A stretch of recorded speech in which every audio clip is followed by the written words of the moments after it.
Hello, welcome to Chapter 2, Homework Questions 19 through 23. Question 19. Examine the diagrams below. What is the geometrical relationship between the labeled angles? What is the relationship of their measures? Then use the relationship to write an equation and solve for x. So on part A, the geometric relationship is that these two angles are vertical angles.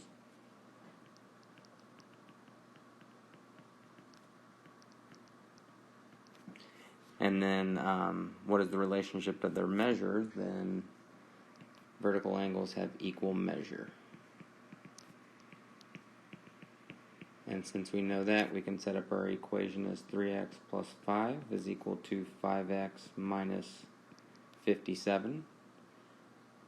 I'm going to subtract 3x from both sides, so that'll give me 5 equals 2x minus 57. If I add 57, that's 63.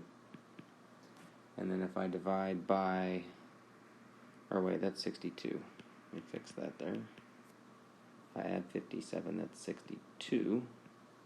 Divide by 2, and x is equal to 31 degrees. So once again, geometric relationship, the relationship to their measures, and then write an equation and solve for x. So make sure you do all four of those things. On B, we have these two angles that form a straight angle. So therefore, we have a straight angle pair.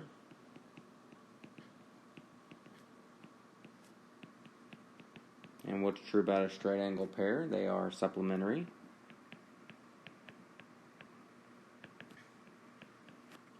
And if they are supplementary, we should be able to write the equation 4x plus 150 degrees plus 2x is equal to 180. We can combine our like terms, subtract 150, divide by 6, and we get x is equal to 5 degrees. So once again, geometric relationship, straight angle pair, relationship is supplementary. We wrote the equation and we solve for x. Question 20. In problem 211, you determine that because an isosceles triangle has a reflection symmetry, then it must have two angles that have equal measure. How can you tell which angles have equal measure? For example, in the diagram below, which angles must have equal measure? Name the angles and explain how you know. So, with our line of reflection going through point A, we know that angle B and angle C, the measure of angle B, is equal to the measure of angle C. So that answers this part. Which angles must have equal measure? I guess that answers the measure of angle B is equal to measure of angle C, and then name the angles and explain how you know, because the line of symmetry that passes through A, and these angles are opposite sides of the line of symmetry. So once again, because your line of symmetry, if you take this and flip it to the other side, it would be angle C, and therefore those are equal measure. On part B, examine the diagram for part A. If you know that the measure of angle B plus the measure of angle C is 124, then what is the measure of angle B? Explain how you know. Well, since we know that B and C are equal measure, then we can say that twice the measure of angle B is 124 degrees, and then so when you divide, you get the measure of angle B is equal to 62 degrees. So once again, since they're equal, we know that both measure of angle B is equal to the measure of angle C, which means they both are 62 degrees. C, use this idea to find the value of x in the diagram below.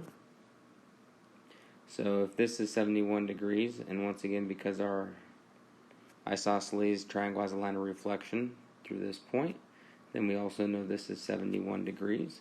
And then these two angles are supplementary because they're a straight angle pair, so 71 degrees plus x is equal to 180 degrees. And so then when you subtract, you get x is equal to 109 degrees. On graph paper, draw the quadrilateral with vertices that are given. What kind of quadrilateral is this? Well, I forgot to put graph paper on this one, so we'll do the best we can. -1, 3, is here, 4, 3 is there, negative 1, negative 2, and 4, negative 2. So it looks like we have either a rectangle or a square. If we look at the measure between, this one is at negative 1, it goes over to, what was it, 4, I think? Yeah. So that would be a distance of 5. And then on this side, it went from negative 2 up to 3, which is a distance of 5 also. So it looks like we're looking at a square. Translate the quadrilateral 3 units to the left and 2 units up. What are the new coordinates of the vertices? So we're going to take each of the x, y values, and we're going to go 3 units to the left. So that means we're going to take our x value and subtract 3. And then we're going to go 2 units up, so we're going to take our y value and add 2. So if I just do that to all the points that were given, so negative 1, 3. If I subtract 3, that would be negative 4.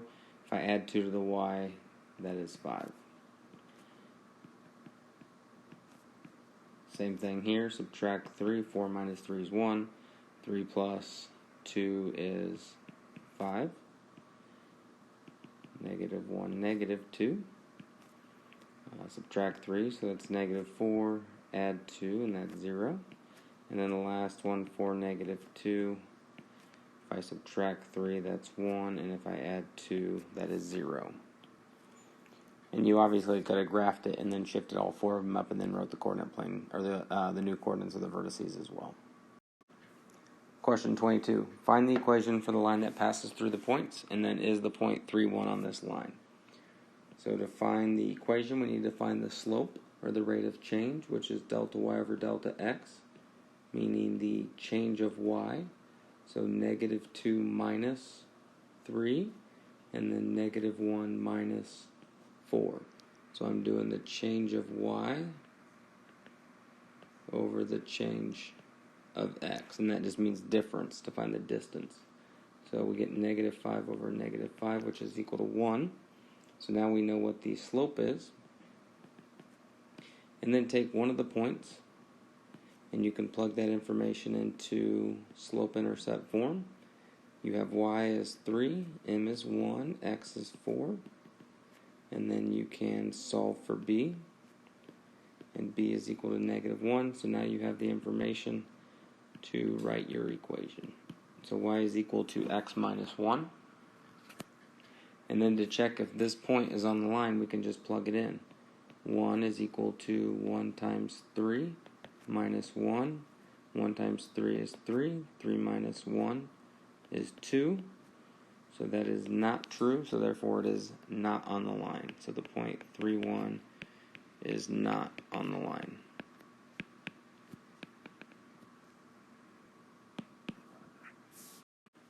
Question 23. Juan decided to test what would happen if he rotated an angle. He copied the angle at right on tracing paper and rotated 180 degrees about its vertex. What type of angle pair did he create? What is the relationship of these angles? So for you, it would be easier to do on tracing paper as it states. For me, if I rotate this side of the angle 180 degrees, that would be over here. And then if I rotated this side 180 degrees, it would be over here. And so if you kind of picture extending these lines, you can see that these angles will be vertical angles, which means their measures will be the same. Part B, Juan then rotated the same angle 180 degrees through a different point. See the diagram below, so you can see right here is the new point that he is rotating about. On your paper, draw Juan's angle and rotate the rotated image. Describe the overall shape formed by the two angles.